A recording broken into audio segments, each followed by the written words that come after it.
புது car madam, உங்களுக்காக தான். எனக்கா? ஆமா மேடம், மகேஷ் சார் தான் தீபாவளிக்கு இந்த காரை கிஃப்ட் பண்ண சொன்னாரு.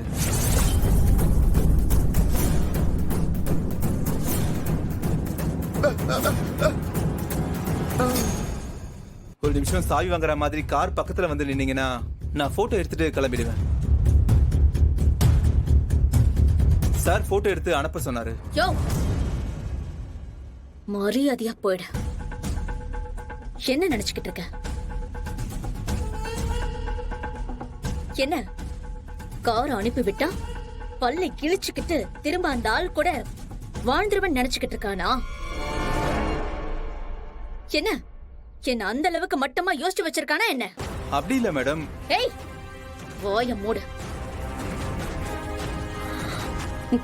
இங்க பாருங்க, என் வாழ்க்கையை அழிச்சது இல்லாம இந்த மாதிரி காரை கொடுத்து கன்வின்ஸ் பண்ண பாக்குறாரா?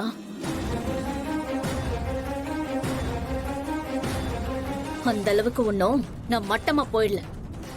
போய் உன் பாஸ் கிட்ட சொல்லு, பணத்தாலேயோ சொத்தாலேயோ ஒரு பொண்ண சந்தோஷமா வச்சுக்க முடியாது.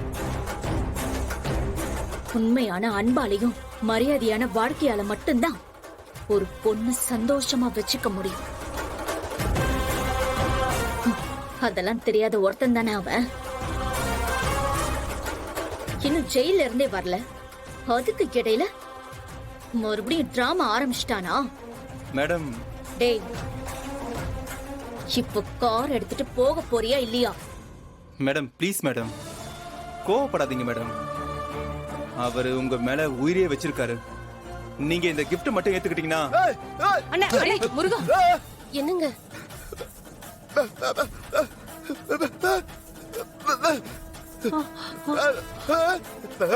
அண்ணா வேணாம், முருகா முருகா பொறுமையா இரு. அண்ணா டேய் விடுங்க, வேணாம் கேளு.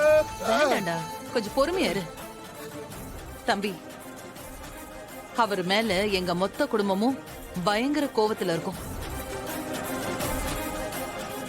அந்த கோவத்தை உங்க மேல காட்ட வச்சிடாதீங்க. தயவு செஞ்சு இந்த காரை எடுத்துட்டு கிளம்புங்க. ஒழுங்கா போறீங்களா இல்ல போலீஸ்க்கு கால் பண்ணுமா?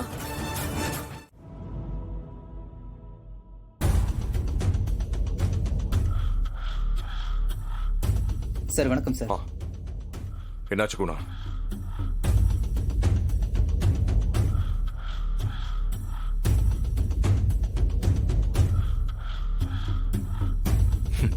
நினைச்சேன். ஏன் அஞ்சலி இல்ல, அவ அப்படித்தான் இருப்பா. அவ அதை சந்தோஷமா ஏத்துக்கிட்டாதான் தப்பு. அது அவ கேரக்டரே இல்ல. அஞ்சலி சாதாரண பொண்ணு கிடையாது. அன்பு, பாசம், கோவம், ரோஷம் எல்லாமே அளவுக்கு அதிகமா இருக்கிற ஒருத்தி. அவ்வளவு ஈஸியால அவளை கன்வின்ஸ் பண்ண முடியாது. அதுவும் கேவலம் ஒரு காரை கொடுத்து கன்வின்ஸ் பண்ண முடியுமா என்ன? வாய்ப்பே இல்ல. என் அஞ்சலியோட ஸ்பெஷாலிட்டி அதுதான் குணா. ஆனா உங்களுக்கு ஒண்ணு தெரியுமா? அவளுக்கு என்ன விட அவ்வளோ பாசத்தை வேற யாராலையும் கொடுக்க முடியாது. என்ன தவிர இந்த உலகத்துல அவளை யாராலையும் பார்த்துக்க முடியாது. அவ இல்லைன்னு சொன்னா பொண்ணு இல்லாம போயிடுமா என்ன?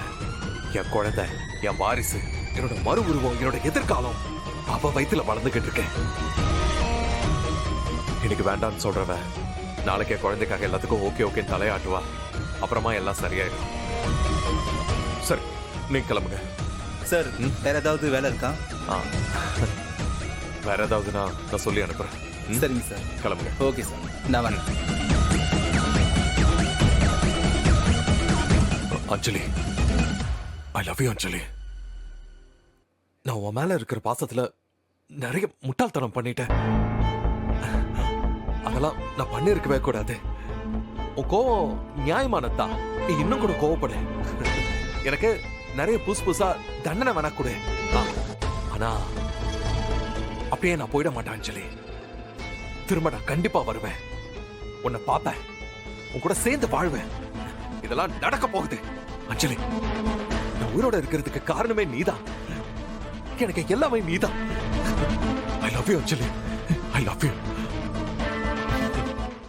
அவங்களுக்கு மைல்டா ஒரு சர்ஜரி பண்ணணும்.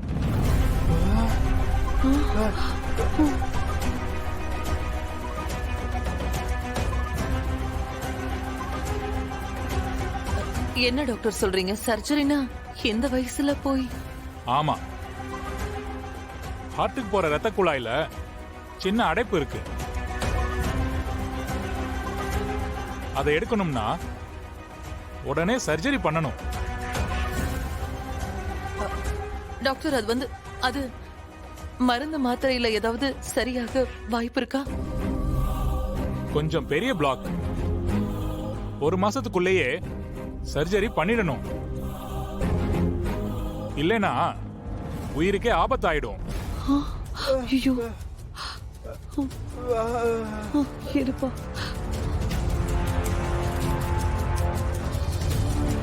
அப்படின்னா கண்டிப்பா பண்ணணும், பண்ணிதான் ஆகணும். அதுக்கு எவ்வளவு செலவாகும்? 3 லட்சம் ஆகுமா?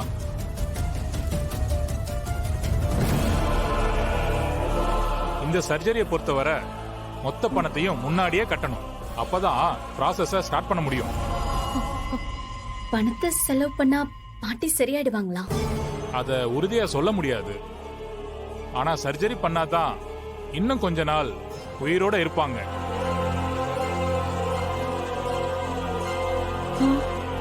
அதுக்கப்புறம் எழுந்து நடக்கவும் வாய்ப்பு இருக்கு.